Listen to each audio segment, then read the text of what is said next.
Thank you for tuning in to this intraday report of the Vulcan report.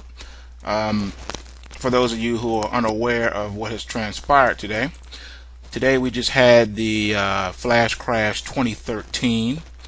Basically what happened was the AP, Associated Press, was hacked, and someone posted that the White House had multiple explosions, and that the President Barack Hussein Obama was injured in the blast, and that caused the Dow, that was up over 140 points, to crash and go negative. And you can see that here on this 5-minute chart of the Dow futures. You saw we were just drifting along most of the day, trading near the highs of the day, and then all of a sudden, within a minute, literally 60 seconds, we dropped from 14,640 to 14,485, all in a matter of seconds. Reminiscent of May 6, 2010 flash crash. Now, after they reported that, of course, they decided that they were going to focus on the situation of cybersecurity and password protections and things of that nature. They really didn't want to address the situation of how was this able to happen. The reason that this was able to happen, first of all, it's humanly impossible for this to happen. Just based on just humans would have been unable to do this. This was all computer, algorithmic trading, computer programs that sort of operate like WebBot, where they search the internet and news links and Reuters and things like that, and they look for keywords, and when those keywords happen, the program will make buying and selling decisions based on that, and usually to the extreme. They start selling millions of shares or hundreds of futures contracts at a time, and that's what happened. So it only took seconds for the computers to pick that up and react and respond. Now, once it was brought out to be a hoax, the market came right back to where it was. So you have to ask yourself a question. How is that possible?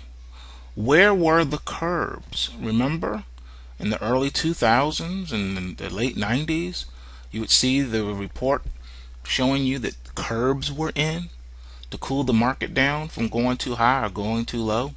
Curbs in? There was no curbs in. There was no circuit breakers. There was none of that today. The market was wide open for free fall. Lord knows what would have happened if the Associated Press said that a nuke went off in Dallas or something crazy like that. Then what would have happened? You know what I mean?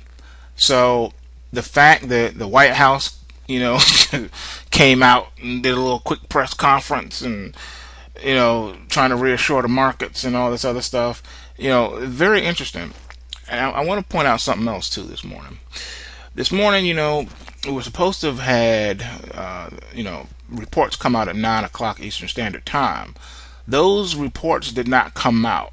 Instead, they weren't even talked about or addressed with the talking heads on CNBC and Bloomberg, etc.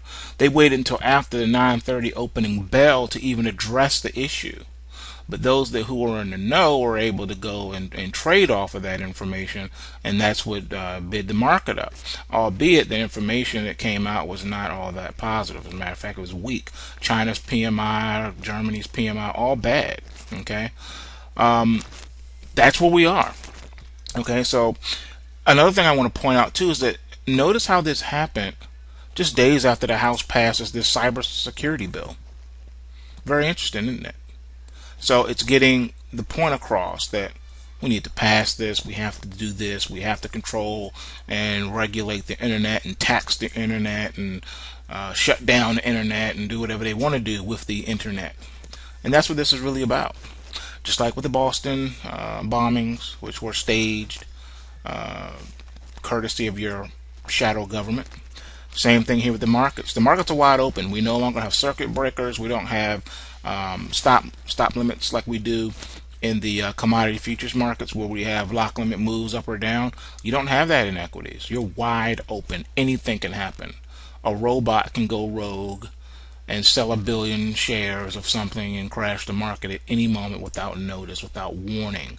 And then it causes a cascading effect where other robots will pick up on what's happening and start selling shares as well. That's what's up. Those are the wild, wild west times we live in. A world without law, rule without law when it comes to markets, when it comes to economics, when it comes to all these things. And not to mention, we have situations happening over in Europe. Italy's getting Cyprus, and all this stuff is happening, man, right in our faces. And just like I've been saying all along, man, for these past few years, you cannot rely on even your gold and your silver. You saw what they did to the gold and silver market. They crashed it to death right in your face. There was nothing you could do about it. Remember, it doesn't matter what the fundamentals are. They can crash your gold and your silver. And eventually, before it's all said and done, one day the gold and the silver even is going to be worthless. That's just how it is. Okay? We live in very dangerous times. If you don't think so, you just stick around and wait and see what happens. Alright? They're taking away all the safe havens from you. Your bonds are not safe. Your equities are not safe. Your precious metals are not safe. As a matter of fact, you're not even safe. So, just wanted to do this quick video letting you know what happened in the markets today. It really means nothing. I just wanted to show you what is possible. They can flash crash the market anytime they want. Alright? What you can do as an investor is nothing, because eventually your investments are going to blow up. The only thing you can do with these markets is trade them. That's it. Just make sure you're on the right side and you'll be alright. Other than that, there's nothing you can do. Alright? So, FYI, remember, take what you can, give nothing back. Peace.